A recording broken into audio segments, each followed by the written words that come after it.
오늘도 이 아침 하나님께서 저희들에게 크신 은혜를 베풀어 줄 줄로 믿습니다. 네, 참 좋은 아침인 것 같습니다. 날씨도 너무 좋고요. 또 찬양하는데 어찌나 큰 은혜가 있든지 오늘도 말씀을 통하여서 또 큰 은혜 나눌 수 있기를 간절히 바랍니다. 오늘 본문은 잘 아시는 말씀이시죠. 아브라함이 이제 이삭을 하나님께 번제로 바치는 장면입니다. 주일학교 때부터 수도 없이 들어왔던 말씀이실 거라고 생각을 합니다. 오늘은 아주 간단하게 짧게 말씀을 나누고 함께 기도하는 시간을 가지려고 하는데요. 오늘 본문을 통하여서 하나님께서 주시는 메시지를 한 두 가지 정도로 함께 살펴보고 기도하는 시간을 갖겠습니다. 첫째는 하나님께서 원하시는 믿음의 사람은 하나님의 말씀에 순종으로 반응하는 사람이다 하는 것입니다. 오늘 성경은 분명하게 말을 하고 있는데요. 바로 이제 오늘은 22장 전체를 함께 살펴볼 건데요. 22장 1절에 보게 되면 하나님께서 아브라함을 부르신 것은 믿음의 테스트였다라고 분명하게 말을 하고 있습니다. 우리 1절 말씀을 우리 함께 같이 한번 읽어보면 좋겠습니다. 함께 읽겠습니다. 그 일 후에 아브라함이 아브라함을 시험하시려고 그를 부르시되 아브라함아 하시니 내가 여기 있나이다. 아멘.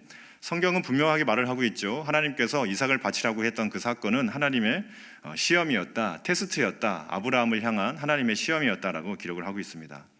그런데 그 시험의 내용이 통과하기가 너무 어려운 내용인 것이죠. 그 시험이 감당하기가 너무 버거운, 인간으로서는 도저히 하기 힘든 시험의 내용이었습니다. 2절 말씀 함께 같이 한번 읽어보겠습니다. 함께 읽겠습니다. 여호와께서 이르시되 내 아들 내 사랑하는 독자 이삭을 데리고 모리아 땅으로 가서 내가 내게 일러준 한 산 거기서 그를 번제로 드리라. 아멘. 이삭을 번제로 드리라는 하나님의 시험이 있었습니다. 시험이면 전 통과를 할 수 있는 정도를 주셔야 되는데 통과하기가 굉장히 힘든 시험을 주신 것이죠. 번제가 무엇인가요? 번제가 어떤 제사입니까? 레위기 1장을 보게 되면 번제는 이렇게 드리라 라고 기록을 하고 있는데요. 먼저 제물의 각을 떠야 됩니다. 팔, 다리, 머리를, 몸통을 다 분리를 시키는 것이죠. 당연히 죽습니다. 당연히 죽여서 팔, 다리, 몸통을 다 잘라냅니다. 그리고 제단 위에 나무를 벌려놓고 제단 위에서 그 각을 뜬 제물의 모든 몸통과 모든 부위들을 불로 완전히 다 불살라 버리는, 재가 되게 만들어 버리는 그런 제사가 바로 번제라고 하는 제사입니다. 히브리어로는 올라라고 하는데요. 이것은 올라간다라고 하는 알라라는 히브리어 단어의 파생어가 됩니다. 그러니까 이제 그 번제라는 제사는 전적인 헌신, 하나님을 향한 모두 다 태워버리는, 모든 것을 다 드리는 전적인 헌신을 의미하는 것이 바로 이 번제라고 하는 제사였던 것입니다. 하나님께서는 아브라함에게 이삭을 하나님께 번제로 드리라, 하나도 남김없이, 이삭이라고 하는 존재는 하나도 남김없이 전부 다 하나님께 바쳐라 라고 이야기를 하고 있다는 것입니다. 이삭을 죽여서 머리를 잘라내고 팔을 잘라내고 다리를 잘라내고 몸통을 잘라내고 배를 갈라서 내장을 다 물로 씻고 그 상태에서 불로 태워 완전히 다 불살라 버려라 라고 말을 하고 있는 것이죠. 죄송합니다. 아침부터 끔찍한 이야기를 식사하고 오셨을 텐데 너무 죄송하고요. 너무 끔찍하죠. 어떻게 살아있는 내 사랑하는 독자 아들 이삭을 그렇게 잔인하게 죽여서 제물로 드리라고 하는지, 말 그대로 오 마이 갓 할 수밖에 없는 그런 상황인 것 같습니다. 성경을 보면요, 하나님께서 사람을 제물로 바치라고 하신 적은 한 번도 없습니다. 하나님께서는 인신제사를 받으시는 그런 잔인무도한 하나님이 아니시라는 것이죠. 오늘 본문을 볼 때도 우리가 오해하지 말아야 되는 것이 한 가지 있는데요. 하나님은 참 잔인하신 분이야. 하나님은 참 폭압적인 분이야. 참 하나님은 정말 잔인무도하신 분이고 내 마음을 이해해 주시지 못하는 정말 그런 엄하신 분이야 라고 오해하시면 안 됩니다. 물론 우리가 왜 하나님께서 아브라함에게 이런 시험을 허락하셨는지는 알 수는 없습니다. 그렇다고 해서 하나님이 말도 안 되는 시험을 아브라함에게 주시는, 때로는 우리 인생 가운데에도 아브라함과 같은 정말 지키기 힘들고 정말 통과하기 힘든 그런 시험들을 내 삶에 무더기로 쏟아내 부어주시는 그런 잔인무도하신, 때로는 나를 배려해 주지 않으시는 그런 하나님이 아니시라는 것입니다. 하나님은 절대로 인신제사를 드리라고 한 적도 없으시며 우리가 이 결론도 알고 있지 않습니까? 하나님께서는 이삭을 죽이기 위하여서 이 시험을 주신 것이 아니다 하는 것이죠. 그렇다면 그런데 왜 하나님께서는 아브라함에게 이런 우리가 생각하기에는 비이성적인, 비합리적인, 이런 말도 안 되는 폭력적인 시험을 허락하시는가? 참 해결하기 힘든 질문이죠. 때때로 우리 인생 가운데 던져진 질문도 이런 질문인 것 같습니다. 하나님, 저에게 왜 이러십니까? 하나님, 왜 나에게 이런 일을, 왜 저에게 이런 시험을 허락하시는 것입니까? 하는 질문이 때때로 찾아올 때가 있습니다. 그렇게 좋으신 하나님이신데, 나를 구원해 주신 하나님이신데 내 현실의 삶 가운데 종종 때때로 이해하기 힘들고 정말 납득하기 힘든 순간들이 찾아올 때가 있다고 하는 것이죠. 우리가 오늘 본문을 살펴볼 때 중요한 것이 한 가지가 있습니다. 오늘 본문을 볼 때에 우리가 중요하게 살펴보아야 될 내용이 한 가지가 있어요. 그것은 성경은 왜 하나님께서 아브라함에게 이러한 시험을 주셨는지에 대해서는 1절 언급하고 있지 않다는 것을 우리가 주목해야 됩니다. 많은 학자들이나 혹은 많은 성도들이 오늘 본문을 보면서 도대체 하나님은 왜 아브라함에게 이런 시험을 주시는가에 대한 정답을 찾아보려고 노력을 많이 합니다. 본문을 살펴보면서 하나님은 때때로는 말도 안 되는 시험을 주시는 분이라고 이야기하기도 하고 그렇지 않다라고 이야기도 하면서 많은 논쟁을 벌이는 학자들 혹은 성도들이 있는 것이 현실이죠. 그런데 성경의 관점은 무엇인가 하는 것입니다. 성경은요, 오늘 본문의 시험을 허락하시는 하나님을 살펴보고 또 아브라함의 기사를 기록하면서 절대 이 시험이 하나님께서 이러한 목적으로 주신 거야 라고 말씀하신 적도 없으시며, 또한 이 시험은 합당한 것인지 아니면 합당하지 않은 것인지에 대해서 논박하고 있지 않다는 것입니다. 그저 하나님은 믿음 아브라함을 테스트하기 위하여서 이런 시험을 주셨다라고 기록을 하고 있을 뿐, 다른 내용에 대하여서는 1절 성경의 지면을 할애하고 있지 않다는 것을 우리는 한번 주목해 볼 필요가 있다는 것입니다. 그런 뜻은 아닙니다. 입 닫고 따라와 이런 뜻은 아니죠. 그러나 우리가 분명히 알아야 하는 것은 때때로 우리 삶 가운데 찾아오는 우리의 머리로는 이해할 수 없는 일들이 일어날 수 있다는 것을 이야기하는 것이죠. 왜 그런지는 우리가 다 이해할 수는 없습니다. 그러나 결론을 가보면, 지나놓고 보면 이해가 되는 순간들이 우리 가운데 있을 수 있다는 것을 오늘 성경은 이야기하고 있죠. 성경은 절대 이 시험의 목적과 이유와 이것의 합당성을 논하고 있지 않으면서 아주 간결하게, 아주 직선적으로, 아주 바로 그냥 간결하게 신속하게 써내려가고 있는 내용은 그냥 사건에 대한 전말을 기록하고 있을 뿐입니다. 성경은 다른 내용은 언급하지 않고 다른 어떤 부연적인 설명을 하지 않고 딱 한 가지에 초점을 맞추면서 오늘 기사가 흘러내려가고 있는데요, 그것은 아브라함의 반응이죠. 하나님께서 내 아들 독자 이삭을 모리아산에서 번제로 드리라고 했을 때 그 이후에 어떠한 부연 설명도 하지 않은 채 3절에서 바로 하나님께서는 이 성경은 바로 기록하는 것이 무엇입니까? 아브라함의 반응만을 기록하고 있을 뿐입니다. 그 내용이 3절부터 10절까지의 내용인데요, 성경은 아브라함이 어떻게 반응했는가, 하나님의 그 시험 앞에서 어떻게 반응했는가에 대해서만 간결하게 신속하게 기록하고 내려가고 있습니다.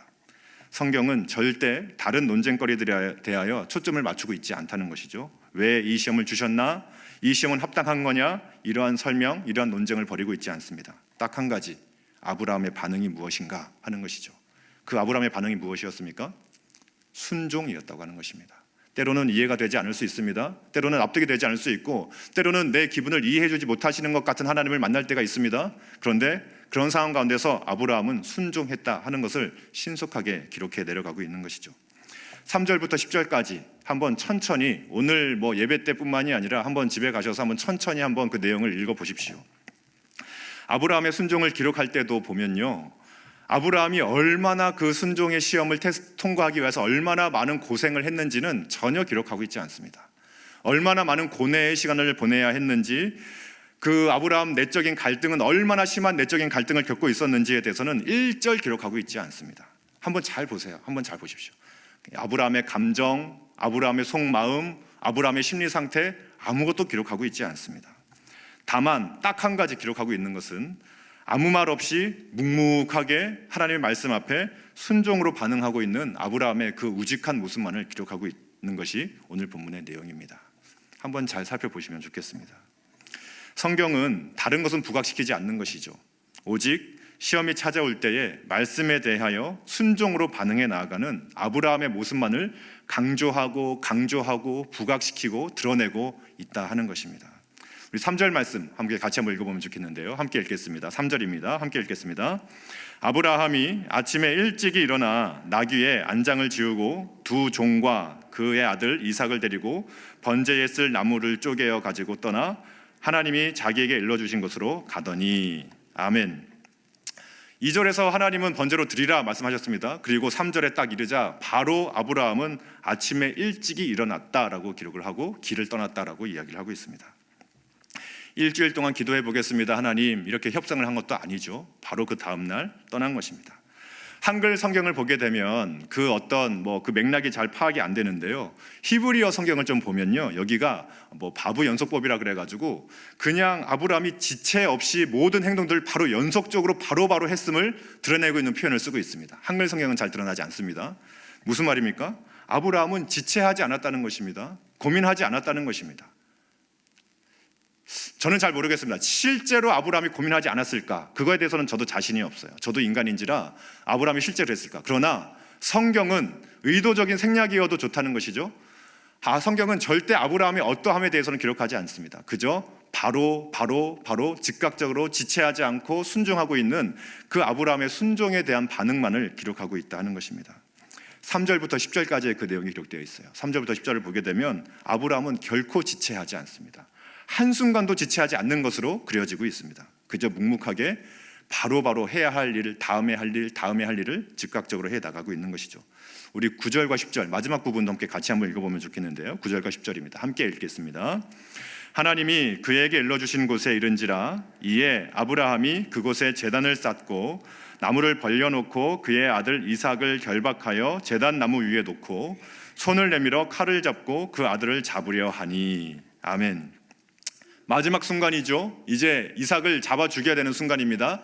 이때쯤 되면 어떻습니까? 좀 머뭇거려야 되는 거 아닐까요? 이때쯤 되면 하나님 좀 이때는 개입해 주시겠지 하는 기대감을 가지고 조금 멈칫해야 되는 거 아닙니까? 그런데 9절과 10절도 마찬가지예요. 3절부터 10절까지 쭉 이어지는 내용은 한 번도 머뭇거리거나 멈칫거림 없이 그저 주저함 없이 그저 자기 할 일을 해 나아가는 아브라함을 강조하고 있을 뿐입니다. 심지어 자기 사랑하는 아들을 죽이는, 칼을 들어 죽이는 그 순간마저도 아브라함의 모습은 전혀 지체함이 없이 오늘 성경 본문은 그렇게 기술하고 그려내고 있다 하는 것입니다.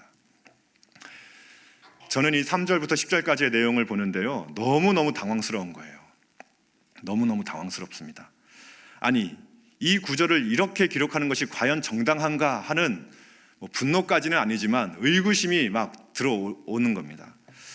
100번 양보해서요, 정말 100번 양보해서 그래 아브라함이 아들을 죽이는 그 시험을 순종했다고 치자는 것입니다. 100번 양보해서 그럴 수 있다고 치자 그런 거예요. 그런데 최소한 그렇다면 이 아브라함이 그 순종의 시험을 감당하기 위해서 얼마나 고민을 했는지 정도는 그래도 조금 드러내줘야 되는 거 아닌가? 하나님께서 성경을 기록하셨다면 그 정도는 좀 알려주셔야 우리도 동감하는 마음으로 좀 따라갈 수 있는 거 아닙니까? 너무 딴 사람 같잖아요. 너무 현실적이지 않잖아요.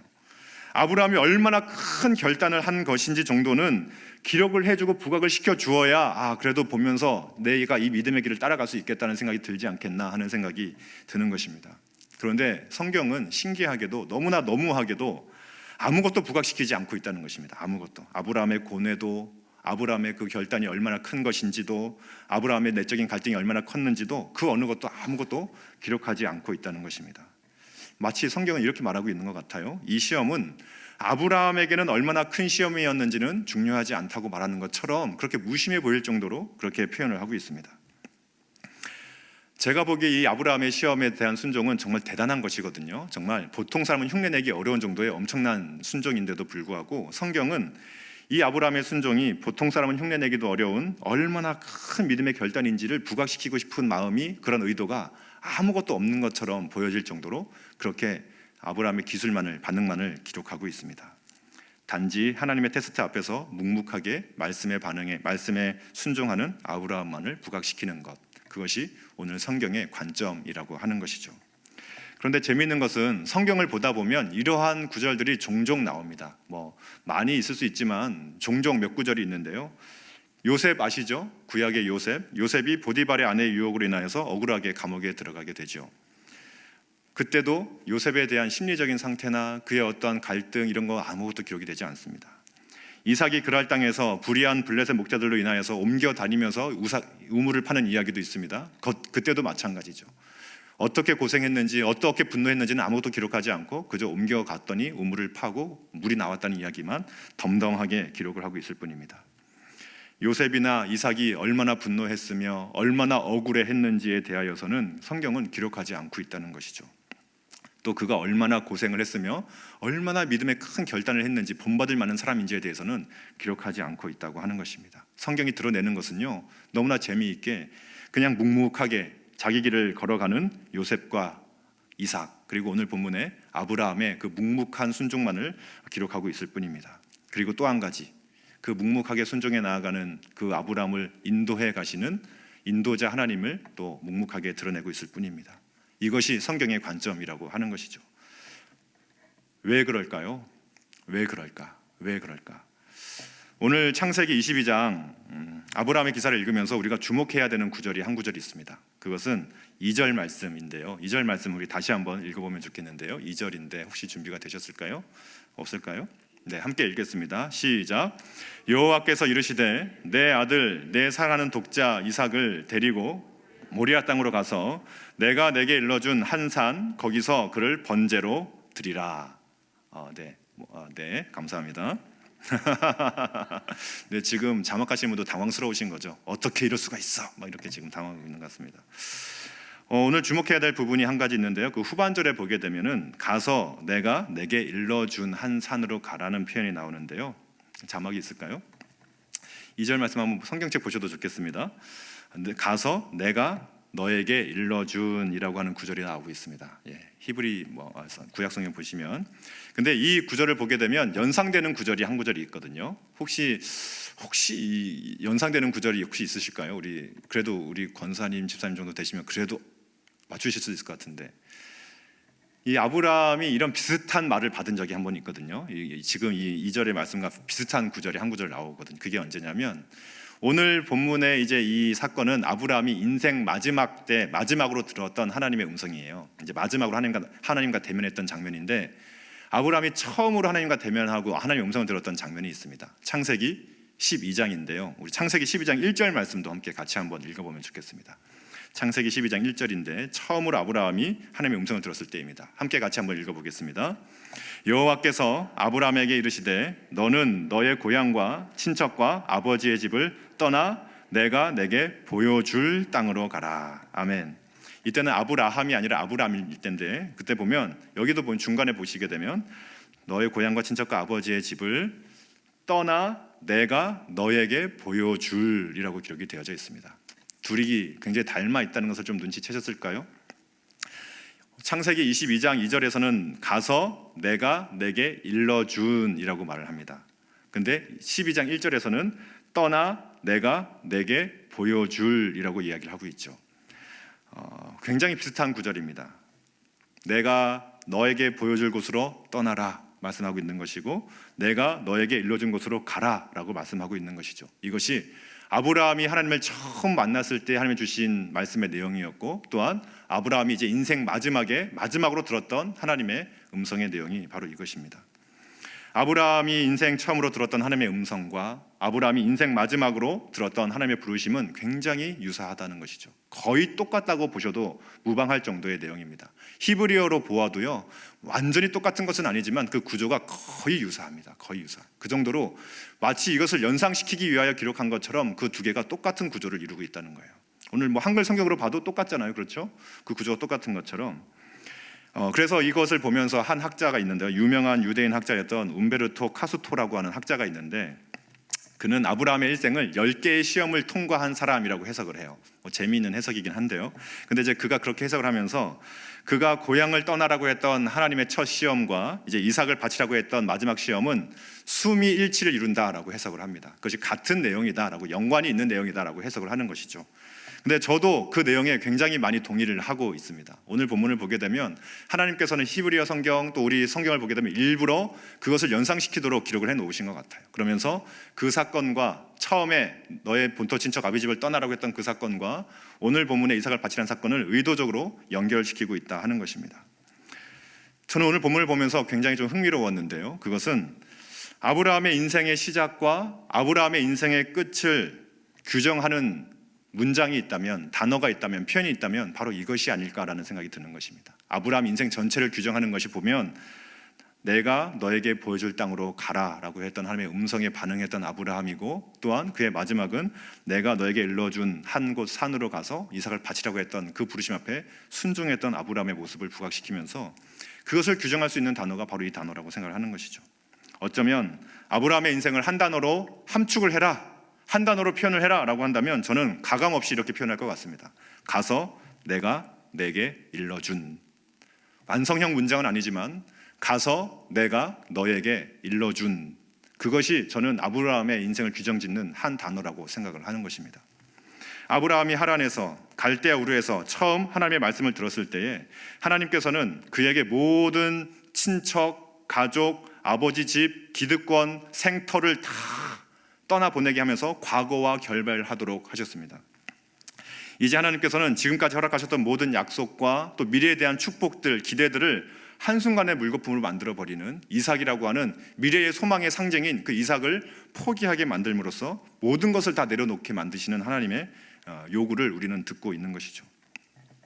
아브라함의 인생에 있어서 처음으로 들었던 내가 너에게 보여줄, 내가 너에게 일러줄 땅으로 가라고 했던 그 음성과 이젠 내가 너에게 일러준 산으로 가라고 했던 그 음성, 두 개의 음성은 아브라함 인생에서는 청천벽력과도 같은 도저히 순종하기 힘든 너무나도 어려운 순종의 내용들이었습니다. 그런데 아브라함은 그렇게 청천벽력 같은 그런 하나님의 말씀 가운데서도 한결같이 초지일관하면서 그 음성에 순종하는 인생을 살아가고 있는 것이 바로 아브라함의 인생이라고 하는 것이죠.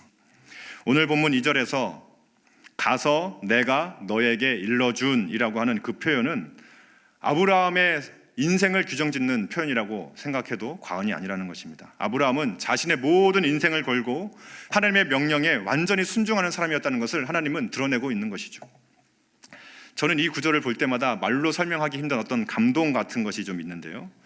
하나님께서는 아브라함을 규정하실 때 어떠한 명사로, 대명사로 규정짓지 않고 계신다는 것이 제가 느껴지는 것입니다.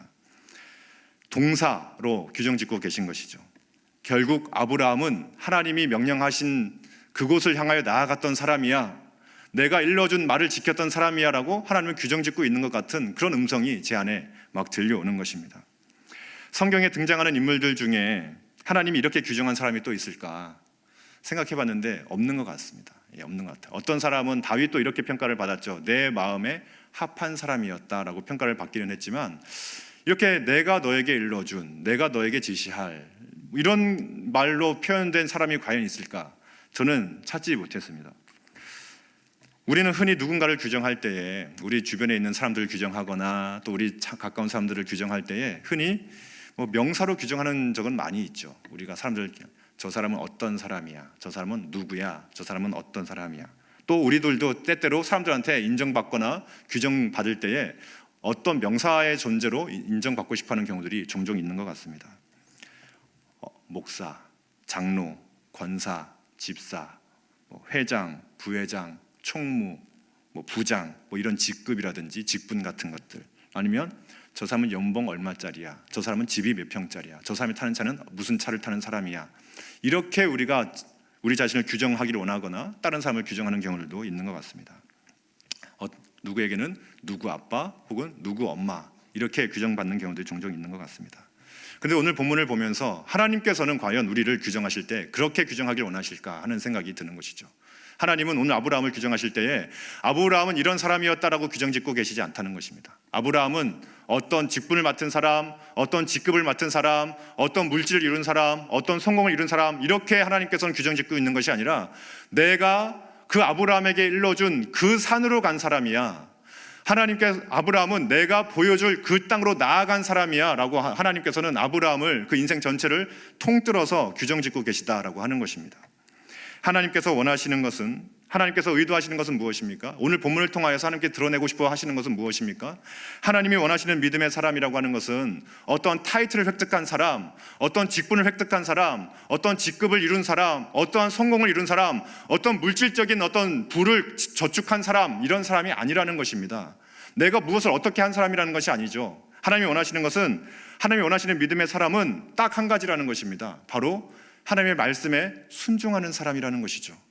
하나님의 말씀 앞에 행하라고 하면 행하고 멈추라고 하면 멈추고 하나님이 가라고 하는 곳에 갈 수 있는 사람, 하나님이 드리라고 하면 드릴 수 있는 사람, 바로 그 사람을 하나님께서는 원하시고 기뻐하신다라고 오늘 본문이 말을 하고 있는 것입니다. 하나님이 원하시는 사람은 어떤 직분, 어떠한 직급, 어떠한 호칭을 가진 사람이 아니라는 것이죠. 오늘 하나 본문의 아브라함처럼 처음과 마지막, 그 인생 처음과 마지막 어디로 가라, 무엇을 해라라고 했을 때 한결같이 초지일관하게 하나님의 말씀에 묵묵하게 순종할 수 있는 사람, 그 사람이 바로 하나님이 원하시는 믿음의 사람이다라고 오늘 본문은 말을 하고 있다 하는 것입니다. 하나님이 원하시는 믿음의 사람은 하나님의 말씀에 순종으로 반응할 수 있는 사람이 바로 그 사람이다라고 드러내고 있는 것이죠. 성경을 보게 되면요, 어떠한 직함을 가지고서도 순종하지 못했던, 왕이라는 직함을 가지고서도 말씀에 순종하지 못했던 인물이 나옵니다. 우리가 꼭 기억해야 되는 것이 바로 이 장면인 것 같아요. 우리의 직분이 나의 순종을 담보하는 것이 아니라는 것이죠. 나의 과거의 이력이 나의 순종을 담보하는 것이 아니라는 것입니다. 사울을 함께 같이 살펴보길 원하는데요, 사무엘상 15장을 보게 되면 사울이 왕이 되었을 때에 아말렉과의 전투를 벌이게 됩니다. 하나님은 사무엘을 통하여서 사울 왕에게 분명한 메시지를 전하시죠. 아말렉을 진멸하라 라고 말씀하십니다. 사무엘상 15장 3절인데 우리 같이 한번 읽어보도록 하겠습니다. 함께 읽겠습니다. 지금 가서 아말렉을 쳐서 그들의 모든 소유를 남기지 말고 진멸하되 남녀와 소아와 젖 먹는 아이와 우양과 낙타와 나귀를 죽이라 하셨나이다 하니, 분명하게 하나님께서는 사무엘을 통하여 사울에게 말씀하십니다. 아말렉을 치되 소유를 남기지 말고 진멸하라 라고 말씀하셨죠. 그런데 사울은 어떻게 했나요? 사무엘상 15장 7절에서 9절 말씀도 같이 한번 읽어보겠습니다. 함께 읽겠습니다. 사울이 하윌라에서부터 애굽 앞술에 이르기까지 아말렉 사람을 치고 아말렉 사람의 왕 아각을 사로잡고 칼날로 그의 모든 백성을 진멸하였으되 사울과 아각과 그의 양과 소의 가장 좋은 것 또는 기름진 것과 어린 양과 모든 좋은 것을 남기고 진멸하기를 즐겨 아니하고 가치 없고 하찮은 것은 진멸하니라. 아멘. 안타까운 장면인데요, 사울은 하나님의 말씀을 분명하게 들었습니다. 모든 소유, 모든 가축, 모든 것들을 다 진멸하라고 말씀을 들었습니다. 그런데 사울은 어떻게 했습니까? 눈에 보기에 좋은 것은 남겨두고 하찮은 것, 가치 없는 것들만 진멸을 한 것이죠. 하나님의 말씀에 순종한 것입니까? 불순종한 것입니까? 불순종한 것입니다. 자기 가치 판단이 들어간 것이죠. 자기의 뜻대로 행한 것입니다. 결국 하나님은 이 사울을 어떻게 하십니까? 그 세운 것을 후회하시며 결국엔 버리시게 되는데요, 사무엘상 15장 11절 말씀 함께 같이 한번 읽어보겠습니다. 시작. 내가 사울을 왕으로 세운 것을 후회하노니 그가 돌이켜서 나를 따르지 아니하며 내 명령을 행하지 아니하였음이니라 하신지라. 사무엘이 근심하여 온 밤을 여호와께 부르짖으니라. 아멘. 성경이 드러내고 있는 것이 무엇입니까? 우리의 직분이, 우리의 직급이, 우리의 성취가, 우리의 호칭이 당연히 우리의 순종을 담보하는 것은 아니라는 것입니다. 저는 이제 목사가 되었는데요, 많이 부족하지만, 아직 많이 연수하고 부족하지만 이제 이렇게 사역을 하고 있습니다. 근데 저는 신학생 때는, 이제 신학교 처음 갔을 때는 이제 목사가 되면 되게 거룩해지는 줄 알았습니다. 예. 그런데 제가 목사가 되고 부목사로 이렇게 사역을 하다 보니까 뭐 좀 더 살아봐야 되겠지만 아직까지는 목사가 된다고 해서 거룩해지는 게 아니라는 것을 절감하고 있습니다. 죄송합니다. 네. 아니, 오히려 저는 세월이 지나고 나이가 들어가고 이제 사역 경력이 쌓여지고 인생의 이게 시간이 쌓여지니까 저는 안 그럴 줄 알았는데 신기한 건 진짜 더 욕심이 더 생기는 거예요. 그런 눈으로 쳐다보시면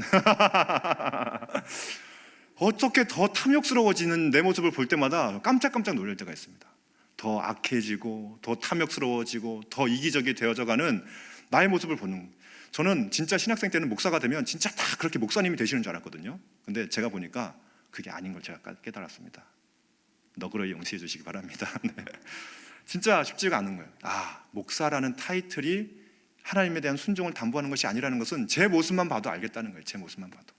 여기 앉아 계신 우리 권사님, 집사님들은 어떠신지 모르겠지만 절대 우리의 직분이나 우리의 직급이나 우리의 교회에서 나의 호칭이나 세상에서 나의 호칭이 결코 하나님에 대한 순종을 담보하는 그런 호칭이 아니라는 것을 우리가 분명히 알아야 되는 것이죠.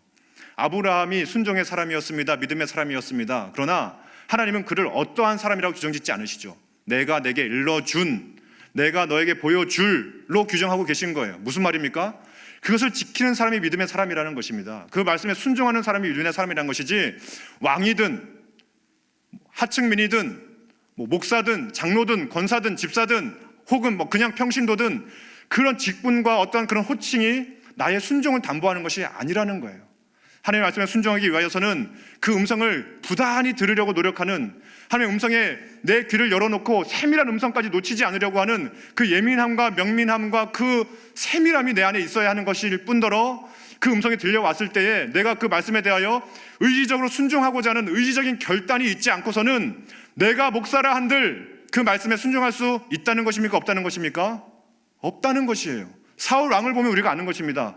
하나님께 기름 부음을 받은, 하나님의 임명을 받은, 하나님의 주권적인 통치 아래 왕으로 셈을 받은 사람이 사울이었습니다. 근데 그 왕조차 하나님의 음성을 거슬 수 있다면 우리는 단지 내가 가진 직분 때문에 내가 함께 순종하고 있을 거야 라고 하는 안도감에 빠져서는 안 된다는 것이죠.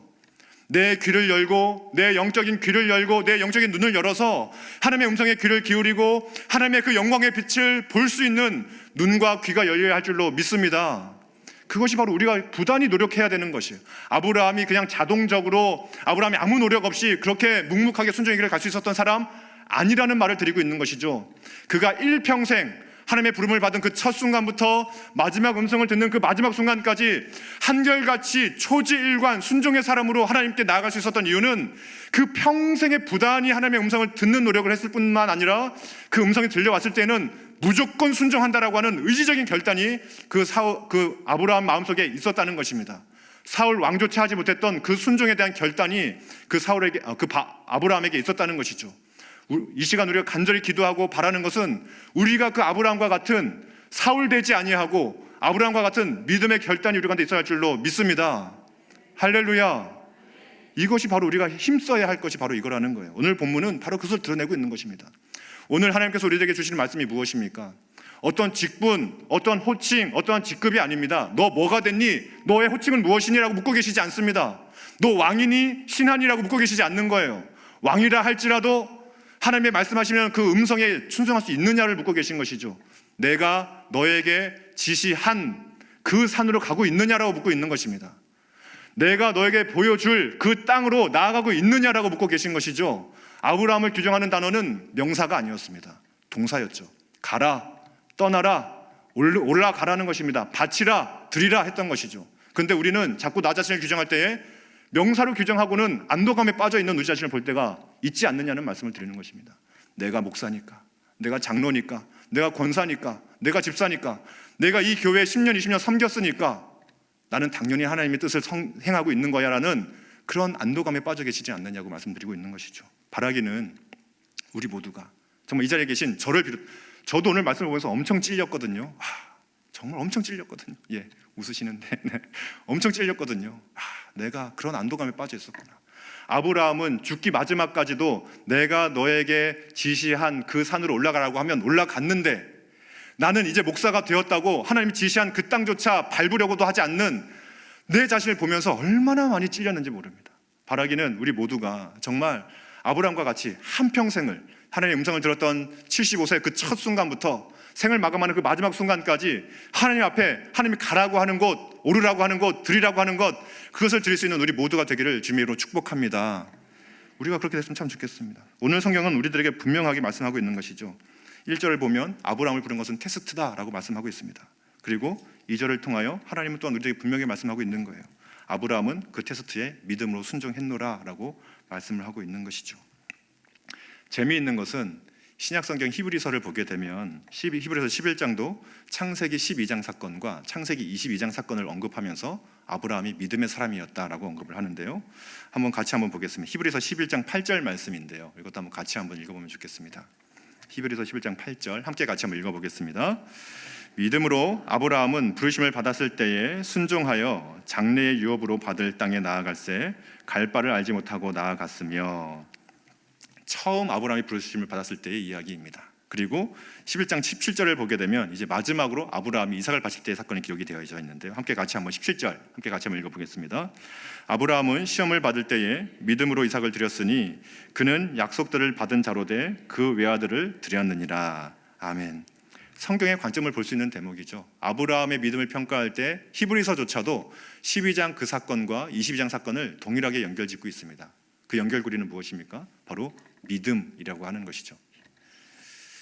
재미있는 것은 아브라함이 이제 100세가 되어 아들을 낳을 때 낳았잖아요. 그것은 사라의 믿음으로 표현을 하고 있다는 거예요. 그러니까 성경의 관점은 처음 부르심을 받았을 때 그 12장 사건, 그리고 마지막 부르심을 받았을 때 그 22장 사건을 아브라함의 믿음으로 평가를 하고 있다 하는 것입니다. 바로 우리가 해야 될 믿음의 본이 또 그런 것이죠. 하나님의 말씀 앞에 믿음으로 순종할 수 있는가 없는가를, 하나님이 지시한 곳으로 하나님이 명한 그것을 행할 수 있는가 없는가를 믿음으로 보고 있다 하는 것입니다. 사랑하는 이 자리에 모이신 모든 성도님 여러분, 바라기는 이 자리에 모인 우리 모두가 하나님께서 주시는 시험이 있을 때에, 찾아올 때에 말씀으로 순종할 수 있는, 말씀으로 반응할 수 있는 은혜가 우리 모두에게 있기를 주님의 이름으로 축복합니다.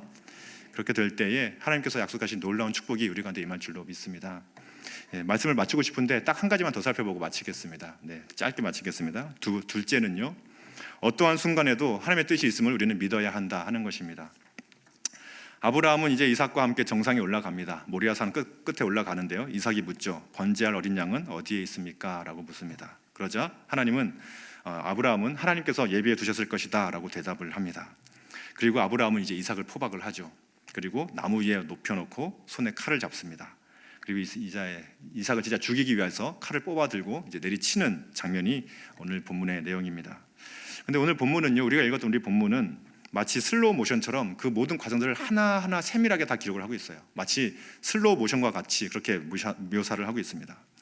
저는 이제 22장 마지막 후반부 부분을 보게 되면서 이런 생각이 들더라고요. 그래도 이제 아브라함이 이 정도 했으면 이제는 하나님이 좀 개입해 주셔야 되는 거 아닌가 하는 생각이 드는 것입니다. 이 정도쯤 됐으면 이제 거의 막바지잖아요. 하나님이 이제 개입해 주시겠지라고 하는 어떤 타이밍, 인간적인 타이밍이 좀 생겨나기 시작하는 것입니다. 지금 아무런 감흥과 감동이 없으신데 우리가 결론을 다 아시니까 하나님 개입하시잖아, 약간 이런 느낌이신데요, 조금 감정을 이입하셔서 읽으셨으면 참 좋겠습니다. 하나님 이쯤 되면 하나님이 이제 다른 길을 여시겠지, 이쯤 되면 이제 하나님이 새로운 은혜를 허락해 주시겠지라고 하시는데, 오늘 본문을 보게 되면 그 마지막 순간까지도 하나님은 개입하시지 않으십니다. 우리의 마지막 기대, 우리의 마지막 소망을 완전히 벼랑 끝으로 몰고 가시는 하나님의 모습이 그려지고 있는 것이죠. 우리도 때때로 이럴 때가 있죠. 이쯤 되면 된 거 아닙니까 하나님? 이쯤 참았으면, 이쯤 고생했으면, 이쯤 고난을 받았으면 하나님 된 거잖아요 라고 할 때가 있습니다.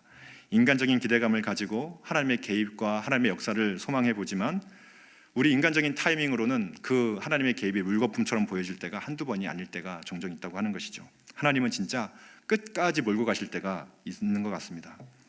이제 아브라함은 진짜 마지막까지 왔습니다. 이제 진짜 마지막까지 와서 칸에 쥔 손을 들어서 이제는 내리 찍습니다. 이때 이미 아브라함의 마음속에서 이삭은 이미 죽은 것이죠. 그래도 들려 올릴 때까지는 마지막 기대가 있었을 텐데 정점이 올라가서 이제는 내리 찍는 그 순간에는 진짜 아브라함의 마음속에서 이삭은 다 포기가 된 것입니다. 자신의 미래에 대한 소망, 후손에 대한 소망, 가문에 대한 소망 다 내려놓은 것이고 진짜 이제 아무것도 없다는 마음으로 내려 찍은 것입니다. 이때 아브라함의 마음속에서 이삭은 죽었고 그 순간 아브라함 역시도, 이삭을 통하여 투영되었던 아브라함 자신의 자아 역시도 다 죽었던 것입니다. 근데 바로 그때 이제 여호와의 사자가 아브라함을 부르는 것이죠. 아브라함아, 아브라함아라고 부릅니다. 그리고는 말씀을 하죠. 유명한 구절인데요, 이제야 내가 하나님 경외하는 줄을 알았노라라고 말씀을 하는 것입니다. 오늘 본문을 통하여서 우리가 알 수 있는 것도 한 가지는요, 우리 인생 가운데에 이제야의 순간이 찾아온다 하는 것입니다. 이제야의 순간이 우리도 경험할 수 있다는 것입니다. 내 자아가 죽는 순간이 있습니다. 내 자아가 완전히 산산조각 나버리고 깨어지는 순간이 우리 가운데 있습니다. 나를 증명해주는 재산, 나를 증명해왔던 학벌, 내 남은 마지막 자존심마저 무너지는 그 순간, 그래도 내 소망이 되었던 우리 사랑하는 자녀들, 아니면 내가 그동안 쌓아왔던 내 인생의 모든 커리어와 이력들, 아니면 내 좋은 평판들, 이런 것들이 완전히 다 진짜 하나도 남김없이 완전히 다 무너져 내려가는 그런 순간들이 있습니다. 내가 의지했던 마지막 신라 같았던 나를 지탱해주는 모든 것들을 포기해야 되는 순간들이 우리 가운데 찾아올 때가 있다고 하는 것이죠. 그 벼랑 끝에서 이제 마지막 남은 한 발자국을 내딛어 벼랑 끝으로 떨어지는 것 같은 순간을 맞이할 때가 있는데요, 바로 그때가 오늘 본문에서 말하는 것은 하나님의 때이다라고 말씀을 하고 있는 것이죠. 그것이 이제야의 때이고 이제야의 순간이다라고 말씀할 수 있을 것 같습니다. 하나님은 이 순간을 기다리고 있었던 것으로 보여집니다. 온전한 믿음으로 이삭도 바라보는 것이 아니라, 자신의 인생을 바라보는 것이 아니라 모든 자아는 다 깨어지고 이제 진짜 나는 완전히 죽고 오직 하나님으로 사는 바로 그 순간이 찾아오기를 하나님은 기다리고 있었던 것이죠. 온전한 믿음으로 오직 주님만 바라보게 되는 바로 그 순간을 하나님께서는 기다리고 있었던 것입니다. 찬송가 288장, 제가 참 좋아하는 찬송인데요, 그 찬송 보게 되면 3절에 보게 되면 이런 가사가 있습니다. 같이 한번 읽어보면 참 좋겠다는 생각이 드는데요, 함께 같이 한번 읽어보겠습니다. 주 안에 기쁨 누림으로 마음의 풍랑이 잔잔하니 세상과 나는 간 곳 없고 구속한 주만 보이도다. 아멘. 세상과 나는 간 곳 없고 구속한 주만 보이는, 정말 나는 완전히 다 죽어버리고 예수님 한 분만 바라보이는 그런 순간이 있을 수 있다고 하는 것이죠. 이제야의 순간이 될 때에만 우리가 볼 수 있는 것 같습니다. 그동안 내 마음을 온전히 시끄럽게 하던 모든 잡소리들이 다 사라지고 내 마음에 다 포기되고 나니까 찾아오는 평안이 임하는 그 순간이 있다고 하는 것이죠. 모든 것은, 나를 지탱해주고 있던 모든 것은 다 죽고 오직 예수님만, 진짜 예수님만이 나의 소망입니다 라고 고백하며 예수님만이 살아나시는 그런 순간이 우리 가운데 있다 하는 것입니다. 제가 신학교를 다닐 때에 한 교수님이 은퇴를 하시게 되었는데요, 이제 그 학생들한테 굉장히 존경을 받으시던 한 교수님이 있으셨습니다. 그 교수님이 이제 은퇴를 하신다는 소식에 많은 학생들이 너무나 아쉬워하는 은퇴식이 있었는데, 그 교수님이 이제 은퇴를 하시면서 학생들에게 이런 말씀을 한마디 해주셨습니다. 예수 그리스도와 죽음을 생각하면 단순해집니다 라는 말씀을 한마디 해주셨어요. 예수 그리스도와 죽음을 생각하면 단순해집니다 라는 말씀을 신학생들에게 허락해 주셨습니다. 죽음을 염두에 두고 있자면 인생에서 복잡할 것이 없어지고 예수님을 생각하자면 인생이 어렵지 않다라는 그런 말씀이셨는데, 은퇴하시는 그 교수님의 마지막 첨언 같은 그 말이 모든 신학생들 마음속에 잔잔하게 남아 있었습니다. 예수 그리스도와 죽음을 생각하면 단순해집니다 라고 하는 그 말인데, 오늘 본문의 아브라함은 이제야의 순간을 통과하는 것이죠. 이제 자신이 소망했던 모든 것을 다 내려놓고 오직 하나님 말씀만 하나 딱 붙들게 되어지는 그 마지막 순간에 이삭에게 투영시켰던 자신의 욕망, 자신의 소망, 자신의 자아도 다 내려놓고 이제 하나님 한 분만을 온전히 붙들게 되자 모든 것이 단순해졌고 모든 것을 다 포기할 수 있었던 것입니다. 아브라함은 그런데 이제 바로 그때에서야 이제 눈이 열려서 그 수풀에 걸린 순양을 보게 되는 눈이 열리게 된 것이죠. 새로운 눈이 열리게 된 것입니다. 모든 것이 끝난 것 같은 상황 속에서 새롭게 역사하시는 하나님의 역사를 보게 되는 믿음의 눈이 열리게 된 것이죠. 우리는 어떠한지 한번 돌아보았으면 좋겠습니다. 우리의 눈과 귀를 사로잡는 세상의 현란한 것들에 눈과 귀를 빼앗겨서 살고 있지는 않는지 우리 다시 한번 돌아보았으면 좋겠습니다. 아브라함은 그곳의 장소를 여호와 이레라고 불렀는데요, 저가 그 장소를 부른다면 또 성경은 아브라함 샤마, 아브라함의 순종이라고 기록하지 않고 있다는 거예요. 하나님께서 준비하셨다라고 기록을 하고 있는 것입니다. 오늘 성경의 본문은 기록하고 있는 것은 하나님이 다 하셨다라고 고백을 하고 있는 것이죠. 이제 그 하나님은 아브라함에게 약속을 주고 계십니다. 우리 16절부터 18절 말씀 마지막으로 읽고 말씀을 마치도록 하겠습니다. 함께 읽겠습니다. 이르시되 여호와께서 이르시기를 내가 나를 가리켜 맹세하노니 내가 이같이 행하여 내 아들 내 독자도 아끼지 아니하였은즉 내가 너에게 큰 복을 주고 내 씨가 크게 번성하여 하늘의 별과 같고 바닷가의 모래와 같게 하리니 내 씨가 그 대적의 성문을 차지하리라. 또 내 씨로 말미암아 천하 만민이 복을 받으리니 이는 내가 나의 말을 준행하였음이니라 하셨다 하니라. 아멘. 하나님은 이제 그 모든 것을 다 내려놓은 아브라함에게 새로운 약속을 허락해 주시죠. 내 씨로 말미암아 크게 번성할 것이며 대적의 성문을 차지하고 내 씨로 말미암아 천하 만민이 복을 받을 것이다 라는 놀라운 약속을, 새로운 약속을 허락해 주십니다. 하나님께서는 이 모리아산 사건을 통하여서 이 땅에 오실 예수님의 모습을 예비적으로 보여주신 것이죠.